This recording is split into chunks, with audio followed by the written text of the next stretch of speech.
So what we found was that 65% of people said that that it was more important to react to notifications than it was to progress important work. And I think that's really a statement of what we value today in our companies, just because, that responsiveness has historically been a sign of commitment, a sign of progress. But if we want to be able to get great work done, we need to design our time to actually facilitate progress, as opposed to just having that time taken by reactive messages that are the quick hit of adrenaline. Hi, I'm Rob Sadow, and you're listening to the Flex Perspectives podcast, where we interview the world's best thinkers, researchers, and operators on how to make flexible work work. Flex Perspectives is brought to you by FlexIndex, the leading global insight platform for flexible work. FlexIndex covers flexible work strategies from more than 9,000 companies across 75,000 office locations and 100 million people. Today, my guest is Annie Dean. Annie is the VP of Team Anywhere at Atlassian, where she's responsible for real estate, employee experience, productivity research, onboarding, and a number of other critical business functions. In this episode, Annie talks about how our relationship with the office has evolved over the last decade and the implications for real estate executives. She dives into Atlassian's latest State of Teams report with actionable insights on how companies can be more productive and intentional on how they spend their time. If you enjoy this podcast, please help us out by subscribing and giving us a rating. Helps us understand what episodes our listeners find most valuable and helps new listeners find the podcast. This episode of Flex Perspectives is brought to you by Office Benchmarks. In today's hybrid world, workplace executives face critical lease and space allocation decisions. Make the wrong move and it could cost millions, impact productivity, and hurt retention. You need reliable data, not news headlines. That's why companies like TD Bank, Southwest, and Chime rely on Office Benchmarks. Office Benchmarks is the only solution that combines flexible work policy and office usage metrics to help workplace leaders compare their footprint, space design, and usage to peers with similar policies. Get started today at flex.scoopforwork.com. Annie, I'm so excited to chat with you today. Thank you so much for having me. Great to see you. I feel like recently I've heard some great names for you. I don't know if it was like Queen of Remote or some other stuff has come through, but I love the accolades that keep following you through some of the stuff that you do. Oh, well, thank you so much. Hopefully after 10 years, beating this drum, we can really break through and find a path forward. And it's because of people like you and the research that you're doing that makes this all possible. Oh, you're too kind.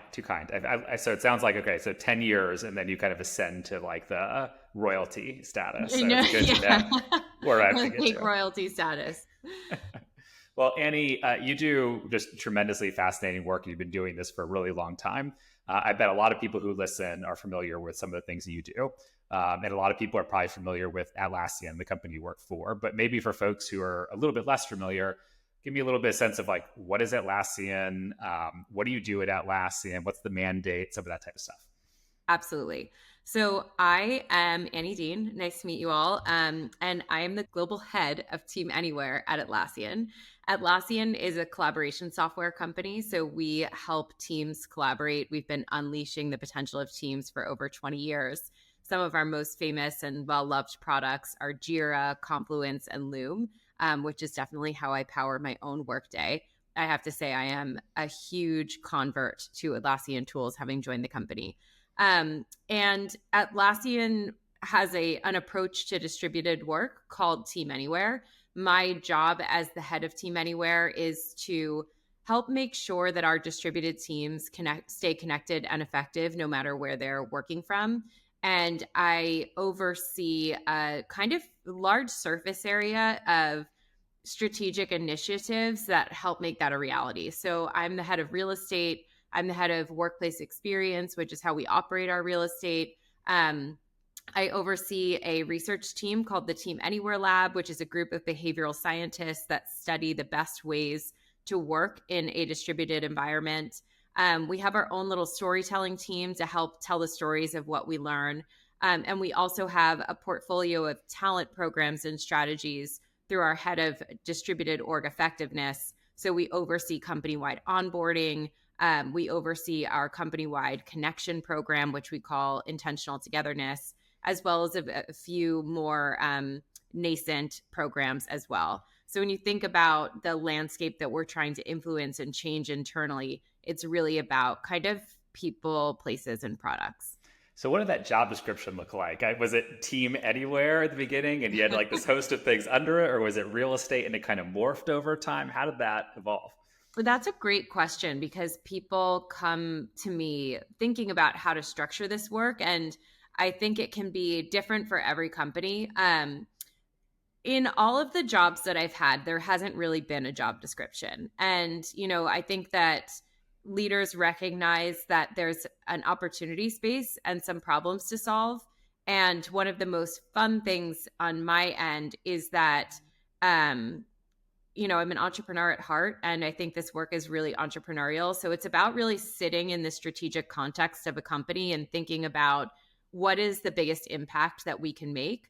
I think one of the biggest misconceptions that I see out in the marketplace today is the idea that something like Team Anywhere or an approach to flexibility is a talent policy or an employee perk. It certainly is those things, right? But at the end of the day, this is just a different way of operating a company. If you want to keep people connected and effective and they're working from thousands of different locations, you have to have a new way to connect, a new way to operate offices, a new way to work. And that a new way to operate, a new way to, help talent grow and hold them accountable. And so it's really about thinking how to operate in a different way. And that's why I think it ends up being such a fun set of strategic issues to play with. It's interesting the way you frame that, because I think about the journey that a lot of real estate executives are going through Yeah. right now, and what it means to maybe traditionally think about yourself as a kind of as a space or an occupier owner, if you will, Yeah. but moving increasingly into what does it mean to think about as an owner of the business, and how do we think about how I use our space, what that looks like, how I interface. And so I think there's probably a lot of folks out there that are trying to navigate that same journey that you just described. Yeah, it's really interesting you say that because I was just having this conversation yesterday. I was trying to help somebody understand what a real estate portfolio at a company looks like today. And it used to be that real estate was really a service and enablement function where the business would say, hey, we're going to be growing by X number of headcounts. For every headcount, we add 150 square feet of leased space. So let's make sure that our growth strategy on our square footage, maps that reality. But now you really need a different skill set at the table, more like workplace strategy. That is more like a product manager, where somebody can sit at the center of the company's people strategy, their footprint and geographic strategy, the ability to interface with finance and deeply understand how to allocate capex and what opex looks like. Then there's also leasing and the kind of core components of, typical real estate administration.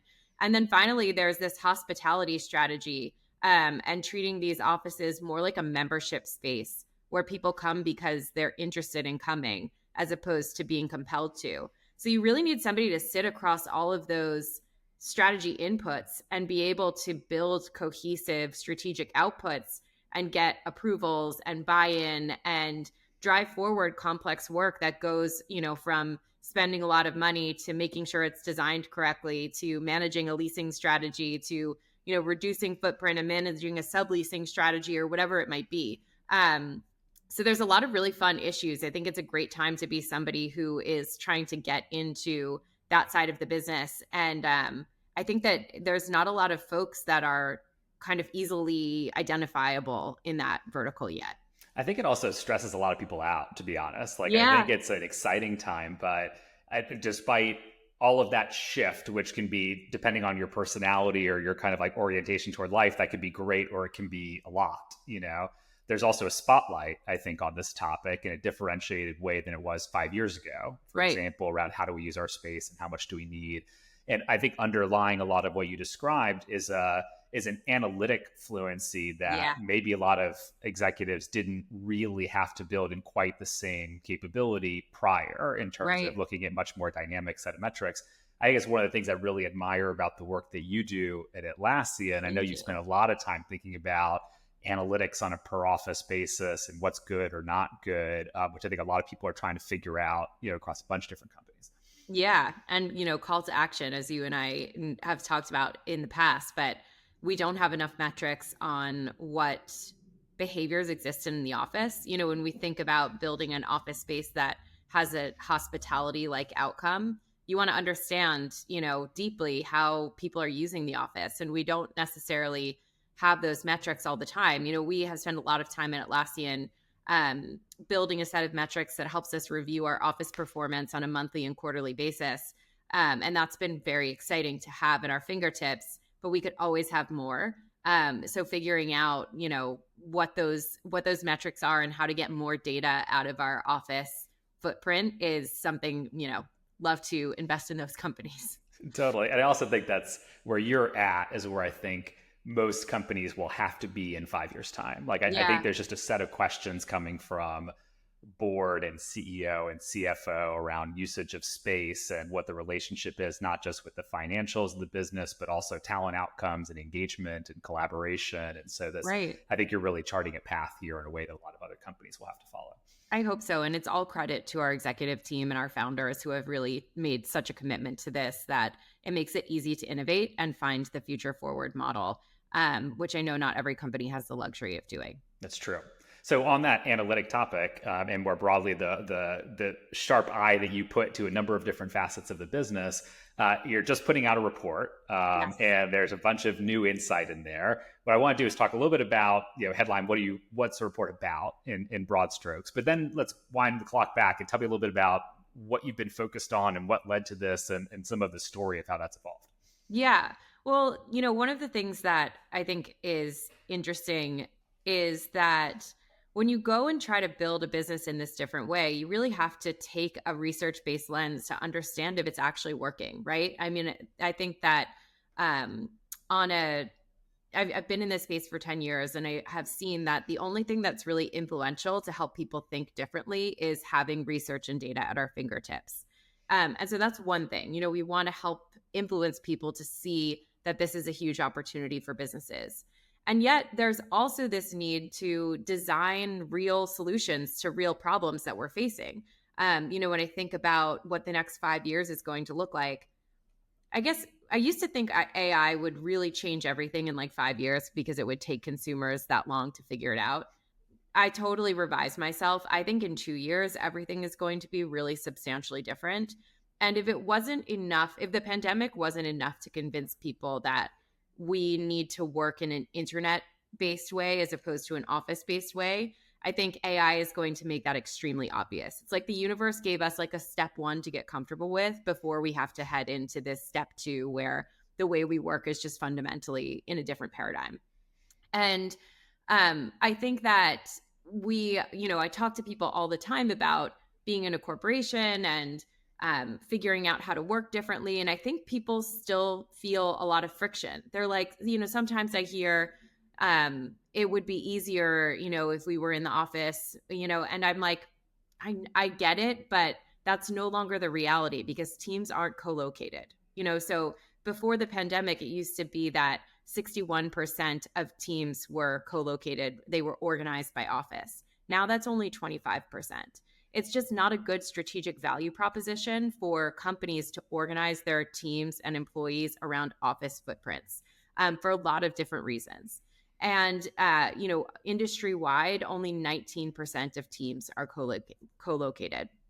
And that means that almost every team is working in a distributed way. They're using the internet to get work done versus the office sitting shoulder to shoulder to get work done. And we know that requires different ways of working, but we haven't really adopted those different ways of working. Even at Atlassian, where we are so progressive and, so enabled by our own set of tools and our company mission to unleash the potential of all teams, no matter where they're located, we're still finding our path forward. And so we wanted to do research on the friction that is exposed by that context and help people work in a fundamentally different way. So the research that we just did was looking at, first of all, what are the problems? Are teams really experiencing friction in how they get work done? Could time be allocated differently? And to the extent that problem is real, what's holding them back? And are there some viable solutions? So that's where we started. And it led us to a research project of 5,000 knowledge workers and 100 Fortune 500 executives. And it was really fascinating what we found. Awesome. And was there like a moment or like an experience or a story that really led you to say, hey, we need to go deep on this topic? Or was it just a growing feeling based on how you were watching Atlassian teams work? Like, I'm curious if there was like a spark in particular that comes to mind. Well, I think there's, things are always influenced on different, different factors. We are always kind of keeping our eye on what's happening externally. We're having conversations with customers. We're looking at our own teams and what they're telling us. And also just as people who are deeply interested in kind of distributed work as a quote unquote product, what are our hypotheses and theses about what it's going to take to move folks forward? And I would say we had kind of three key ideas going into this research. The first is that people are tired of change. They don't want to be told that they just have to keep riding the wave of change. Change just feels really overhyped. They're tired of conversations about the future of things. It's fatiguing. They just want to understand what are the three things that they can do now to help make things better and easier. And then the other thing is that we knew that teams were wasting a lot of time on work about work. I think consistently I'm seeing a theme across my favorite researchers. So I think of Bob Sutton and the Friction Project, which is talking about, teams engaging in too much friction on a day-to-day basis, or Cal Newport and Slow Productivity, which is really talking about doing higher quality activities with greater focus and pulling distractions off the table. That, when I saw that was his thesis, I was like, okay, this is, we're all starting to notice, those of us who are deep in this are all really noticing the same thing, which is the opportunity to allocate our time differently for higher quality outcomes that feel more focused, more creative, and faster. And the final thing is that teams are really distracted. They also really want to be focused. So they're tired of saying, I'm not getting to my my most important work until my kids are in bed at 9 p.m. That's not the way to produce the highest value effort. And so those three things we wanted to figure out, well, is this real on a kind of grander scale? And, we did find that it was. And how did you collect that information? Was it anecdotal in terms of conversations with lots of teams? Did it come through in some type of kind of like survey instrument or pulse? I'm curious, like how you started to solicit that feedback from within the organization. In terms of our instincts that defined the research, I think this is just about being really curious people who are constantly in conversation and observing, all the levels and layers of conversation that are happening here. We have a lot of research that we're always doing internally where we're keeping the pulse on things. But I would say it's as much about external and following the researchers that we believe in, the ideas that get traction when we share them on places like LinkedIn. We're always looking for a conversation with the public to see what resonates. And the public could be, the LinkedIn audience, or it could be how people are reacting to an experiment that we do internally. We have something called the Team Anywhere Lab, which I mentioned earlier, a team of behavioral scientists that measure distributed work. And we generally kind of have a hypothesis about ways that we can work differently, but we test that through running experiments with Atlassians. So we've done experiments with over 4,000 Atlassians so far. And we've been able to learn a lot about where they find relief in different practices and opportunities to do things differently. So that, of course, is its own input. Got it. And so take me through for this particular example. You talked about a few different kind of like key thesis areas that you were exploring. How did you do it? Like, how did you dig in? Did you run experiments? Like, what did you learn? Like, take me a little bit through the process of it itself to get to some insight around it. So this research report is an external research report. And like I said, it was about 5,000 knowledge workers and 100 Fortune 500 executives. And we wanted to ask them about the overall effectiveness of their teams.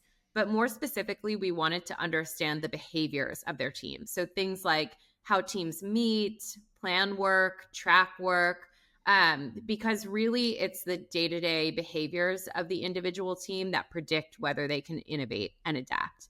And, we also use our internal research to kind of further unpack and understand what we learn externally and have found really consistent findings across that set. Got it. And so tell me some of the key things that came out of it. Are there kind of like headline stats that blew you away, or particular things that you felt like were like, oh, we've got to go talk about this externally because like this seems like something everybody should be thinking about? Totally. So I would say the most impactful, the thing that kind of knocked me out of my chair was that 93% of Fortune 500 executives told us that their teams could get to the same level of impact in half the time if they collaborated more effectively. And to me, this is really great validation that there is a kind of system of how we work that is not working in today's environment. We're kind of not using the tools that are available to us to their full potential. And that to me was really interesting. So when you think about 93% of executives saying that half the working day is kind of going to waste, that's 25 billion hours per year that could be deployed differently. And when I think about that as an entrepreneur, I'm like, think of the It's like an problems we could unbelievable solve number. within 25 billion hours. And then we tried to get to the core of why that time was being wasted. Because again, like this isn't people being lazy. This is that people are getting distracted. They aren't clear on what their goals are. They're being pulled in too many directions. They're doing duplicative work. And not because they intend to, but because they aren't aware of what other teams are doing. So what we found was that 65% of people said that that it was more important to react to notifications than it was to progress important work. And I think that's really a statement of what we value today in our companies, just because, that responsiveness has historically been a sign of commitment, a sign of progress. But if we want to be able to get great work done, we need to design our time to actually facilitate progress, as opposed to just having that time taken by reactive messages that are the quick hit of adrenaline on both sides of the conversation, and don't necessarily involve the deep thinking and work that create great outcomes. We Just to also found pause on that, that for a second, it's yeah, kind of so interesting to think about because look, Slack and Teams have become like so ubiquitous as right, products to engage, and they're really all based on relatively. It's in theory it's asynchronous, but in reality, people treat most of it like it requires real time response, and yeah, people are in these products all day long, and so right. some of the most impactful technologies I feel like over the last 10 years or so to influence work have actually probably pushed us more in that direction, Right. versus having some of that space. Well, and I think AI can be a solution to that. One of the incredibly positive things about that reality is that so much information is now in our digital infrastructures. So with AI and AI enabled search tools, Atlassian has one that we're releasing soon that we announced back at our customer conference in late April, called Rovo. And it's enterprise search, where I can, ask a Rovo agent to find anything that I've collaborated with Rob on and have it surface those documents and summarize them for me instantly. And that is a really cool, way of managing information on a system basis. I think one of the things I'm most interested in is that meetings get so much hate, and rightfully so, because meetings are the manual process of sharing information. And the manual process of sharing information is not the right way to handle it when we are about to be disrupted by the opportunity of AI. And so, all information should basically be shared and retrieved through automated systems. And that means that you can probably eliminate half of your meetings that you're, having today. And a meeting doesn't just waste that 30 minutes. It wastes it interrupts your focus. It makes it difficult to actually get deep into something. So it just, by eliminating the requirement of meetings for knowledge sharing tasks, and instead deploying meetings for deep work that is about creativity, about problem solving, or about making decisions, then we're in a much more effective place already just by solving that singular problem. So much of that, it makes perfect sense. That so much of that is cultural, in the Yeah. sense that, like, look, let's take meetings, for example. I'm going to guess that in an organization that 80 or 90% of the meetings are probably owned or hosted, so to speak, by like 10 or 20% of the employees within the company, And so like, it's not like a bunch of more junior individual contributors are running around putting 20 hours of meetings on the calendar, right? It's like typically coming more often. Maybe. I would think, maybe I'm wrong, but like I've done other studies that have shown that actually it's one-to-ones. And, I do think that recurring meetings are their own problem, because often recurring meetings, we should be skeptical of any recurring meeting, right? Because totally agree. By its nature, a recurring meeting is not prioritized to reflect what is current about that day, right? Like, it's just something we plan for in advance and show up to as a ritual. And we may not need that ritual, right? I'd rather see teams today decide that there's something really important to solve, and we work together to go solve it. But I think one-to-ones being the most popular meeting type is super interesting, because it shows that information is essentially a game of telephone. Stop the game of telephone, put it in the internet-based system, and let AI find it for you. Makes perfect sense. And I guess for recurring meetings, one of the things that's always a challenge, right, is especially these more distributed environments. And I'm curious how you've handled this at Atlassian and others, or recommend for others to do it. But recurring meetings typically get started for good intent, right? Like there's something that we think is really important. It almost definitionally degrades over some period of time, right? Like over 4, 8 instances, whatever it is, you start to lose quality of it. But then in these environments where people are in the office all the time, it becomes a little bit of like connective tissue, and people like want to have it to be able to see each other. And so it's a bit complicated in terms of like, how do you find that balance of using face-to-face time to be able to have connection and relationship versus like the fact that, to your point, it's probably not the most productive way to use that time. Right. How do you think about that within Atlassian, or what do you advise about how companies should approach some of that? I think it's a really smart question. And when a connection is a big problem to solve. And I think that a meeting is not necessarily about connection. I think that we have a program called Intentional Togetherness, where we bring people together in the office setting for 3 to 5 days at a time. And people really deeply connect. They go to dinner, they, kind of get lost in a problem, take things off the calendar. And we find that when people come out of those experiences, that team connection increases by 27%. And it remains high for 4 to 5 months, unless you're in the first 2 years of your career, in which case it remains high for 3 months. So you have to get together a little bit more frequently. I also think that really deep, meaningful connections are built by solving problems together.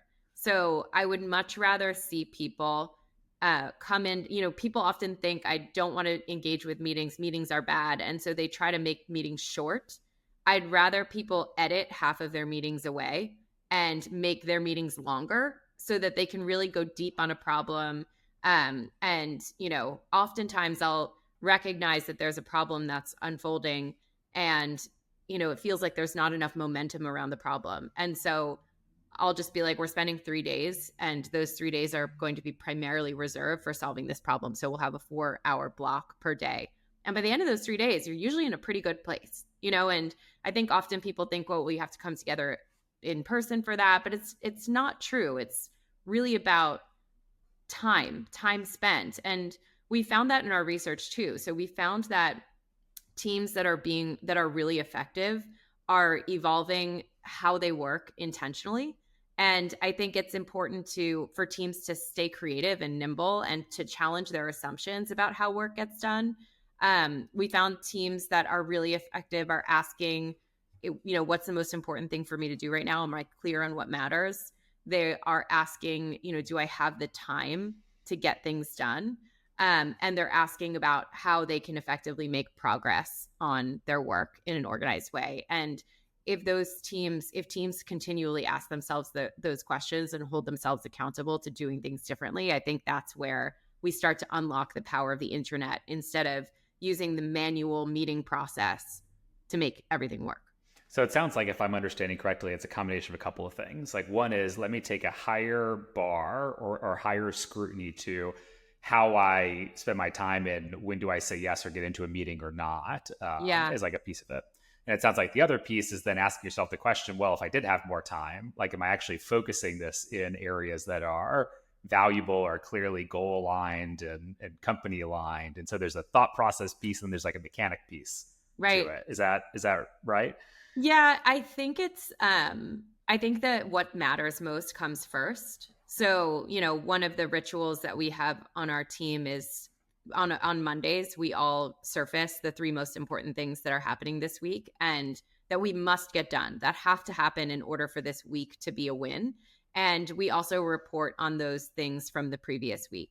And it gives us enough flexibility to reprioritize, or we notice that across the team, everyone's spread a little bit too thin on too diverse a set of problems. But if people don't know what needs to happen right now in order for our team to win, how can they actually have the momentum to make progress? And then the next set of questions is, after people have identified those three things that matter, and then people say, well, priorities, I'm not sure if I'm going to be able to get these three things done. I'm kind of like, jokingly, but like, what's your excuse for not getting the three most important things Sure. done? Is it because you're uncomfortable canceling a one-on-one? Just cancel it. So I think it's really about clearing the calendar to make time. I always joke that your calendar is not in control of you. You can actually make different choices that reflect what's important to the business. And I think we're still in a default mode where we're letting our calendar and our notifications dictate how our time gets spent instead of what our priorities truly are. Do you give explicit guidance within Atlassian on how much time to spend on one-on-ones or how frequently at different levels or relative to kind of like scope of organization size? We don't, but we do always run experiments to see what works. So our approach is kind of bottoms up, experiment on things, and then let it graduate to guidance over time if it makes sense. And I think having a really experimental viewpoint is something that helps bring more people along over time. So we did a calendar redesign experiment, and we asked people to basically to keep 50% of their day unreserved from meetings. And instead of being in, 10 hours of meetings or 8 hours of meetings per day, now they have 4 hours of time to play with. And we asked them to take that time that they play with to dedicate it into time box tasks for notifications. So only reserve a certain amount of time for notifications per day, to time box time for deep solo work, and then to create open collaboration space. We're kind of calling it team time right now, where if you have an important problem to solve, you can just grab your teammate same day and get into a forum where you have a couple of hours to work on and solve that problem. Because one of the things that we were seeing is that those types of interactions, working with a teammate to deeply solve a problem, were getting pushed out 5 weeks into a 30-minute block. There's no way that you can make progress. So we wanted to make sure that there was an ability to actually get the work that matters done on a same day or same week basis. And it's interesting, we got overwhelming results that said that people felt that they were more productive as a team. I think it was 79% or something reported that they were more productive. But then we also looked at people's calendars weeks and weeks after the experiment concluded, and we found that they maintained those habits. And that's where I always joke that working in a good way is like a drug, because it feels so good to be able to really focus on a high quality problem and get it done. And to get communication from your team that's clear and crisp and makes sense, that you don't have to spend an hour sorting through. And when you work in this way, it's so self-reinforcing and rewarding that people really engage with it and bring it into the future. Would you ever go so far as some of the things like Shopify, for example, where they like mass canceled the recurring meetings, or would you ever cap it and be like, okay, look, only in Atlassian, like you can't have more than 4 hours? It basically like caps out if you like try to put too many meetings in a given time period. Maybe we haven't taken that approach yet, but I like the bold moves, where people say, hey, we're going to create a new condition for you, like no meetings, and ask you to go figure it out. Because I do think that what we do find is that if you need more than 10% of a group to endorse doing things differently. And oftentimes leaders are coming from more traditional, working practices that were the norm over the past 20 years. And now we're in a totally different environment. And so you have to disrupt people to get them to think differently. And if taking recurring meetings off the calendar is the thing that disrupts people's mindset, more power to those companies. Totally. Any other big takeaways from the research that you've done or things in the report that you feel like we should really spend a moment on because they were that impactful to you? I think some of the things around, 50% of teams said that they found out later that they were doing work that was duplicative to other people's, other teams' work. And again, I think if we rely on manual processes to set and share goals, then it's natural that team A is working on, an outcome and then doesn't find out until months later that team B was also working on that outcome. I think having first of all clear goals and then goals that are transparent across an organization is some of the most important ways to change how we work. I always joke, people like laugh at me when I say this, but I'm also kind of serious. But I think that leaders and projects and values should be the internal influencers. They should be the company celebrities that everyone's focused on. And at Atlassian we have a goals platform where I can see my entire organization's goals and all the projects that contribute to those goals, and I get a tweet-sized update about them every week. And I can go follow any ticket at the company for any other, team or organization that's working on a related goal or a goal I might be interested in. And having that cross-company visibility is amazing, not just because it gives me the ability to go self-select into the information I'm looking for, but eventually AI will just be able to tell me exactly what I need to know from the collaborators who might be relevant for me, right? So that is definitely the future. It's awesome. I want to get a little bit into, given all the research and learnings that came not just into this report, but other things you've worked on. If you're an executive listening to this and you're saying, okay, look, what are the top 3 takeaways that I should have if I wanted to try and create a step change in productivity in the way that you're describing tomorrow? What are the top 3 things that you would advocate that they go do? Highest level is make more time for people. So open up time and use time differently. And I think the way that you do that is you figure out what's important and you make sure that your teams constantly are asking themselves what's important.